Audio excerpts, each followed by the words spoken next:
చేయకుండా ఏకపక్ష నిర్ణయాలతో వజ్రోత్సవాలు చేస్తే అడ్డుకుంటామని నిరసన తెలియజేస్తామని జ్యువల రాంబాబు హెచ్చరించారు.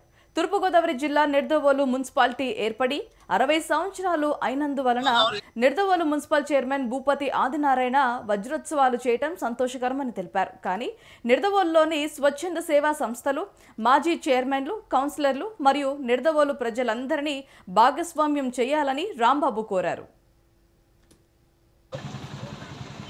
ఈరోజు ఈ ప్రెస్ మీట్ పెట్టడానికి కారణం ఏంటంటే, నిడదవోలు 1964లో మున్సిపాలిటీగా ఏర్పడింది. ఇప్పటికీ 60 సంవత్సరాలు పూర్తయింది.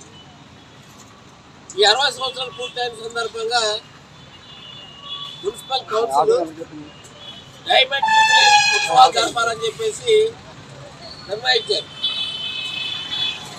డైమండ్ జూబ్లీ నిర్వహించడం అనే దాన్ని పట్టణ ప్రజల సంక్షేమం తరఫున మేము స్వాగతిస్తున్నాం. అయితే ఇది ఏకపక్ష నిర్ణయం. నిడదవోలు ఏజెన్సీకి ముఖద్వారం, చారిత్రక నేపథ్యం కలిగి పట్టణం, శ్రామిక ప్రజలతోటి, పేద ప్రజలు, కార్మికులతోటి నిర్మించబడ్డ పట్టణం.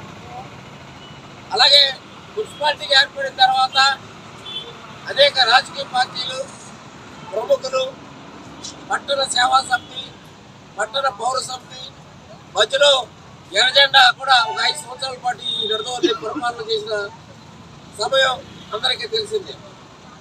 ఇంత చారిత్రాత్మకమైన ఘట్టాలున్న ఈ నిడదవోలు పట్టణంలో 60 సంవత్సరాల డైమండ్ జూబ్లీని ప్రజలందరూ, అన్ని వర్గాలు, అన్ని సామాజిక వర్గాల ప్రజల్ని, వివిధ రాజకీయ పార్టీల్ని, స్వచ్ఛంద సంస్థల్ని, ప్రజా సంఘాలని, వాణిజ్య వ్యాపార సంస్థల్ని, విద్యా సంస్థల్ని అందరినీ కూడా ఇన్వాల్వ్ చేసి ఈ డైమండ్ జూబ్లీ జరపాలి. గోదావరి జిల్లా నిరవధ్యపురం అనే చారిత్రక నేపథ్యం గల నిడదవోలు పట్టణం.